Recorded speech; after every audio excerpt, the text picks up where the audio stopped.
In this video, you will learn what are various ways to troubleshoot your Netgear range extender device, a C750, in case you are unable to connect to your Apple device or face an error, or maybe a weak signal. The first thing that you can do is try rebooting your Netgear range extender and your router. Second, if this does not solve the problem, then try factory resetting your Netgear range extender. Or set up your Netgear range extender again.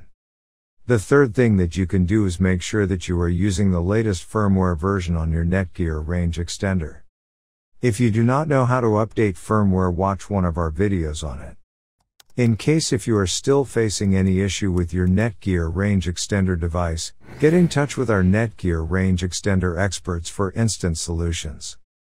Thanks for watching our video, and do not forget to like, share and comment on the video, so that you never miss any video from our channel.